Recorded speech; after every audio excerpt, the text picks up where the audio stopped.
안녕하세요, 찰리브라입니다. 제가 보니까 솔라나는 어느 순간에 4만 원까지 올라갔다가 미온적인 조정에 들어가 있고, 아시겠지만 솔라나는 FTX 거래소와 깊숙하게 관련돼 있습니다. 그래서 솔라나의 가격 상승은 향후에 다가오는 FTX의 재오픈을 우리가 우회적으로 유추할 수 있고, 그 시기는 올해 연말은 아니겠지만 전 분명히 어느 순간까지 저는 솔라나 그리고 체인링크도 좀 많이 올랐잖아요. 그래서 아마 이런 알트코인들도 순환매 장세가 지속적으로 호재거리 이슈와 함께 오르지 않을까라는 생각을 합니다. 그래서 오늘 좀 이런저런 오늘도 말씀을 좀 드려볼까 하는데, 첫 번째 어저께 이제 질문 주신 것 중에 이 선생님께서 좀 계속 반복적으로 이제 저 질문을 주셔가지고 제가 안 하면 안 되겠다라고 이제 말씀드렸어요. 제가 이제 댓글을 다 100%다 읽어보는 게 아니기 때문에. 근데 CTC 코인, 크레딧 코인에 관해서 이제 저한테 여쭤보시는데, 간만에 크레딧 코인 좀 다뤄주시면 감사하겠습니다. 그래서 한 3번 정도 질문을 주신 것 같아요. 그러니까 간절하시니까 이제 주신 것 같고, 가격이 많이 떨어져 있는 상황이기 때문에 거기다 임팩트 있는 호재성 기사가 지금 없는 상황이기 때문에 아마 좀 어, 심리적으로 힘드시기 때문에 저한테 이제 여쭤보신 것 같아요. 방향성을 잡으시기 위해서. 그래서 제가 이제 약속 드린다. 그래서 바로 자료 준비한다라고 이제 말씀드렸는데, 제가 이제 말씀드리고 싶은 게 하나 있어요. 가장 중요한 건 뭐냐면, 제가 예전에 좀 시간이 좀 지나긴 했는데, 예전에 이 오태림 대표 사진을 이렇게 넣으면서 나이지리아 정부와 관련 있는 여러 가지 기사를 인용해서 영상을 좀 30 몇 분짜리인가 거의 40분에 가까운 영상을 제가 여기 31분짜리 영상을 올린 적이 있었어요. 근데 이 크레딧 코인에 투자하고 계신 분들은 가장 이제 중요하게 보셔야 할 이 관전 포인트가 뭐냐면, 실제로 나이지리아 정부하고 관련해서 이 크레딧 글로아가 실제로 현실적으로 뭔가 해온 일이 있나, 그게 현실화되었나, 이게 관전 포인트입니다. 제가 알기로는 실제로 지금까지 나온 기사로 보면 해온 걸로 나와 있거든요. 그래서 그것만으로 보셔도 그냥 믿으시고 좀 기다리시면 분명히 원하시는 뭔가 큰 어떤 파동이 있지 않을까라는 생각을 합니다. 이게 근거 없이 말씀드리는 게 아니라 그때 이제 나왔던 기사를 근간으로 해서 지금까지 열심히 일을 하고 있는 걸로 알고, 제가 알기에는. 그래서 그 관점으로 보시면 되고, 그냥 코인 가격을 보고 위믹스에 뒤통수 맞으셨듯이 그렇게 판단하시면 절대로 아마 오판이지 않을까라는 생각을 합니다. 그리고 요즘 들어서 이제 ETF 얘기가 계속 슬금슬금 나오고, 저는 이제 그레이스케일 GBTC가 블랙록보다 첫 번째로 승인 날 확률이 높다라고 이제 계속 제가 말씀드리고, 2013년서부터 GBTC가 탄생이 됐었어요. 그래서 여기에 가장 최초로 투자했던 게 그 캐시우드라고, 아마 아실 거예요.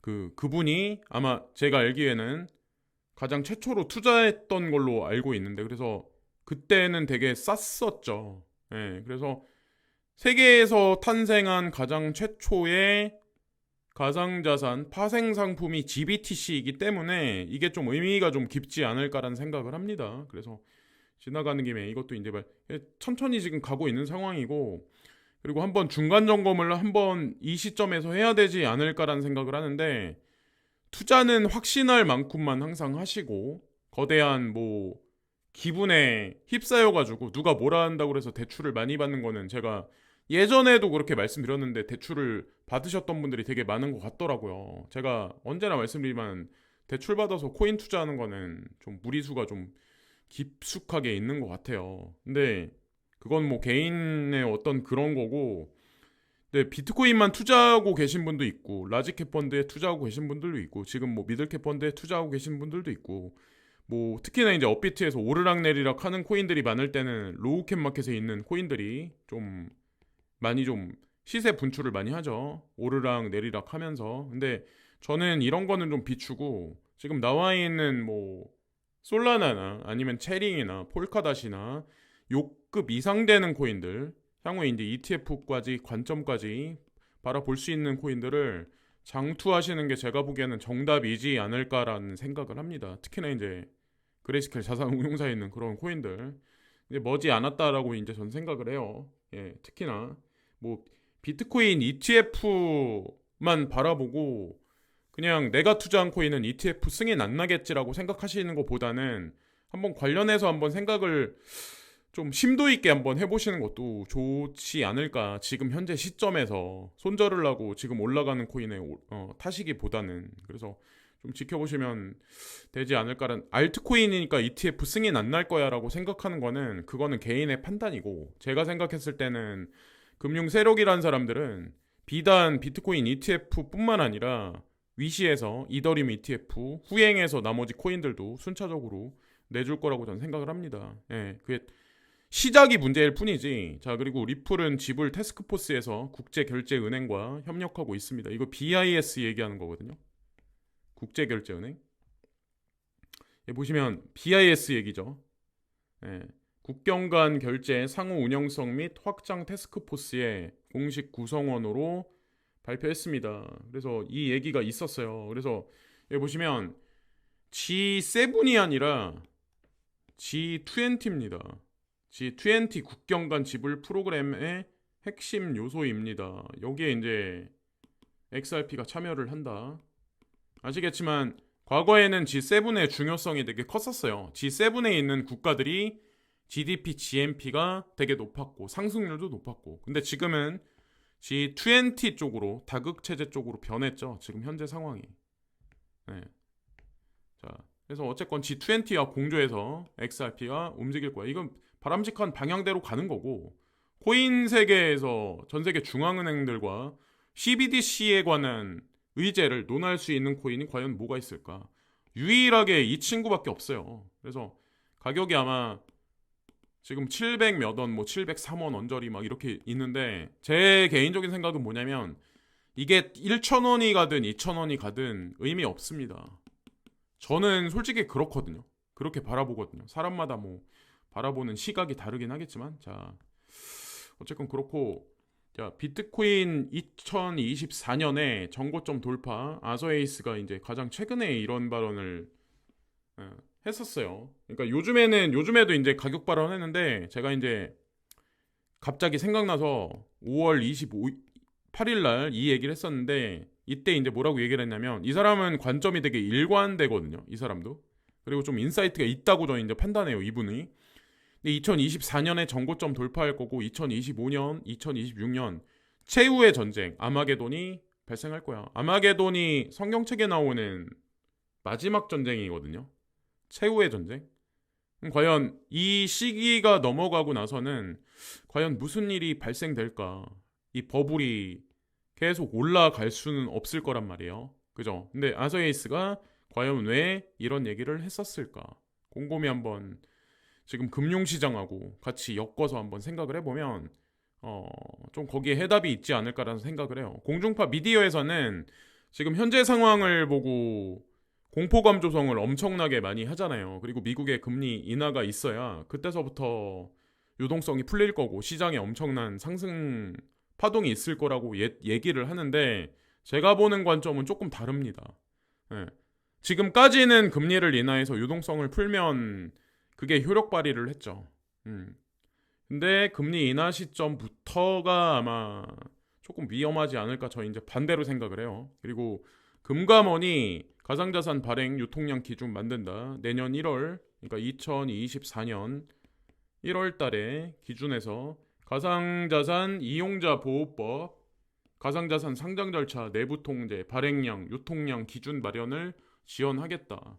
국제기구 규제 프레임 등을 참고하고. 그래서 뭐 이거는 아시겠지만 한국에서 만들어낸 법률이 아니에요. 한국도 금감원에서 국제 공조가 이루어지는 거를 바라보고 있고, G20에서 가상자산 규제안이 어떻게 나오는지 거기에 맞춰서 움직이겠죠. 여기에는 이제 미국하고 중국이 주도해서 이 법률안을 만들 거고, 저 이제 그런 생각을 하거든요.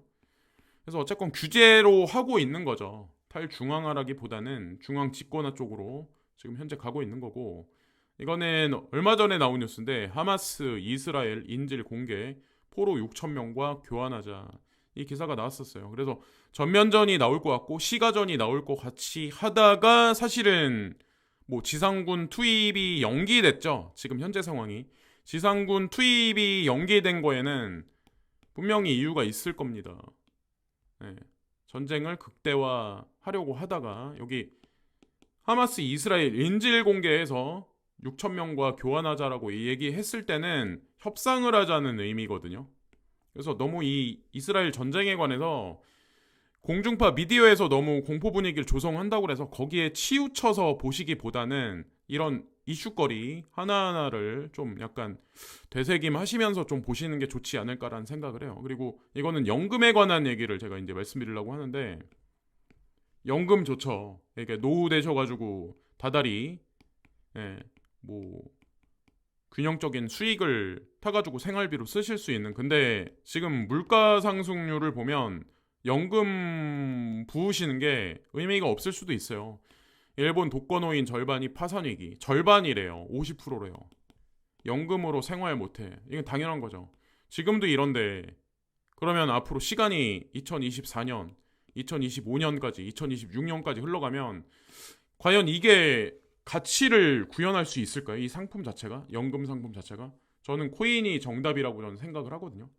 근데 이거를 쫓아오지 못하지 않을까. 그리고 이거는 전기자동차 얘기인데 아마 얼마 전에 아마 이 기사를 보셨을 거예요. 테슬라를 BYD가 앞섭니다. 제가 이게 근데 가격이 저렴해요. 테슬라보다 BYD 자동차가. 근데 중요한 건 이게 많이 팔렸다. 근데 또 의미가 좀 있는 게 아마 수출을 많이 할 겁니다. 앞으로 중국 전기차를 성능은 물론 지금보다 올라갈 거고 하여튼 성장률도 이게 4.6에서 4.9라고 발표됐는데 4분기도 어떻게 발표될지 몰라요. 공중파 미디어에서는 부정 프레임을 되게 한동안 대중들한테 많이 뿌려놨잖아요. 그래서 이것도 한번 보세요. 여기서도 아마 뒤통수가 나올 가능성이 높습니다. 수출은 자 내수 위주로 해서 아마 자 브릭스 확장은 석유 무역에서 이게 가장 중요하죠. 석유 무역에서 미국 달러의 지배력을 종식시킬 수가 있다. 이게 핵심입니다. 석유 무역에서 달러가 배제된다는 자체가. 근데 이제 시작이에요. 미국 금융 전문가들은 앞으로 이 위험에 대해 경고를 하고 있습니다. 이미 알고 있을 거예요. 미국의 싱크탱크는 이미 이것에 관해서 이미 알고 있을 겁니다. 근데 여기 이제 핵심적인 내용이 있어요.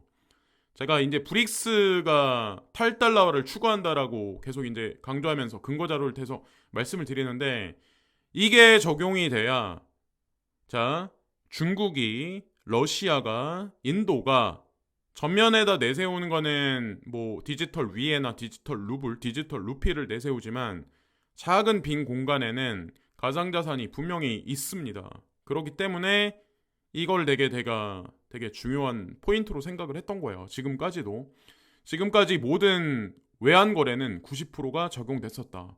세계 무역의 절반, 아시아 태평양 무역의 4분의 3이 미국 달러로 이루어졌다. 세계 석유 거래의 대부분은 여전히 달러로 이루어지고 있다. 이러한 모든 거래는 매일 수십억 달러에 달합니다.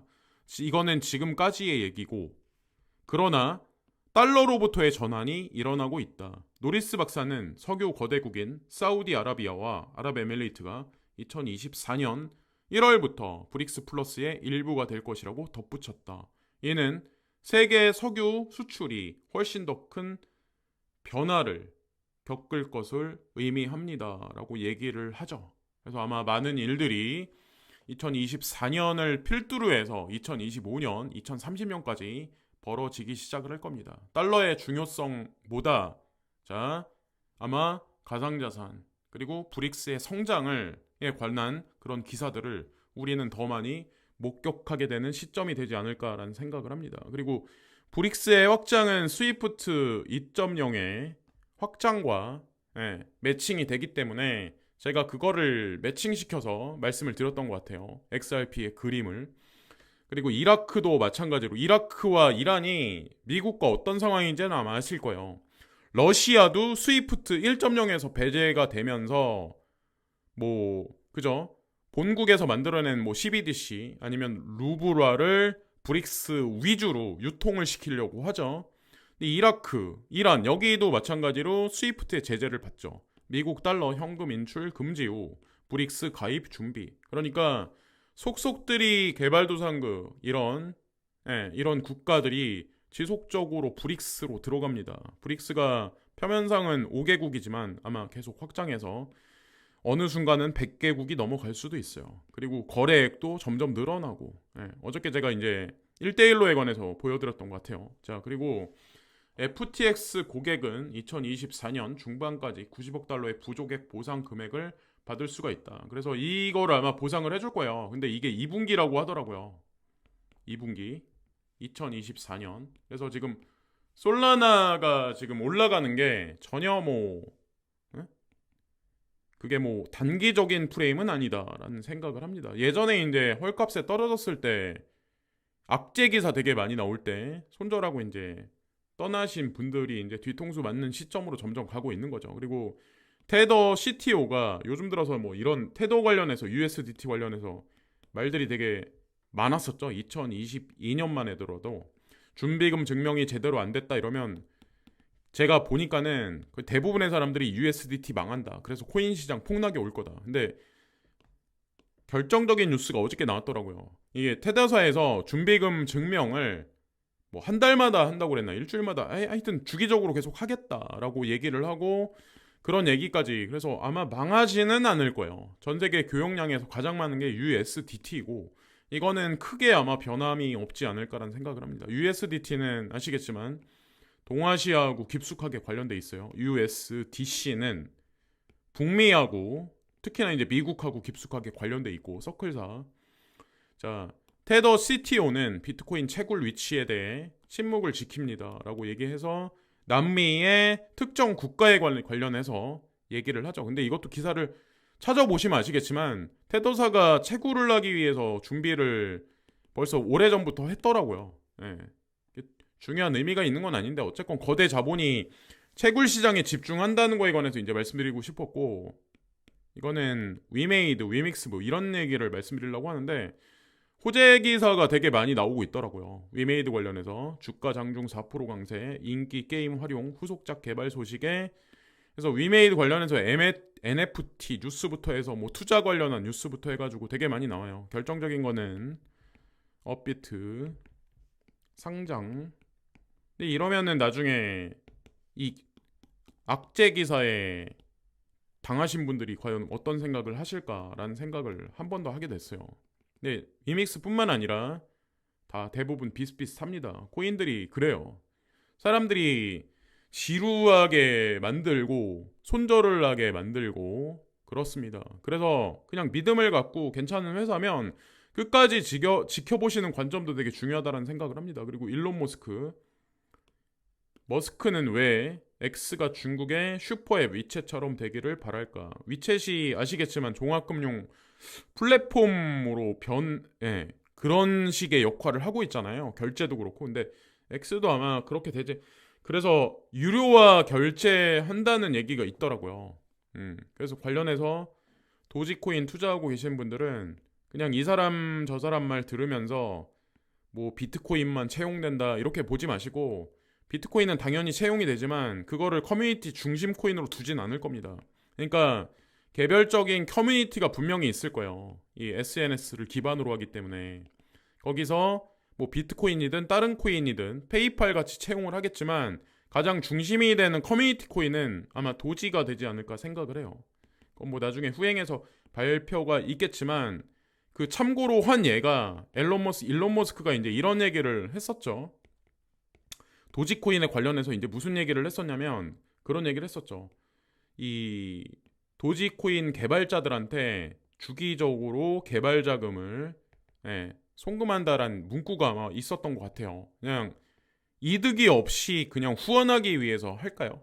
여러 가지 큰 그림을 비하인드엔 그리고 있지 않을까라는 생각을 합니다. 어쨌건 호재 뭐 테슬라도 하드웨어를 지금 막 팔면서 소프트웨어를 이제 후행해서 아마 시장에 2024년 정도에 내놓을 텐데 그거랑 관련해서 이 X 플랫폼의 종합금융 플랫폼으로서의 진화랑 같이 도지코인하고 엮어서 한번 생각을 해보시면 어떨까라는 생각을 합니다. 그래서 여기까지 말씀드리면서 오늘 방송을 마치겠습니다. 그래서 상승장의 무드가 천천히 슬금슬금 올라오고 있는 와중이기 때문에 포트폴리오를 전향해서 바꾸신다거나 이러시기보다 내가 투자한 코인의 믿음을 현재 가격에 그 가치를 두지 마시고 그냥 가치가 있으면 그 가치가 후행해서 가격을 만든다라고 생각을 하시는 게 그게 정답이지 않을까라는 생각을 합니다. 여기까지 말씀드리면서 방송을 마치겠습니다.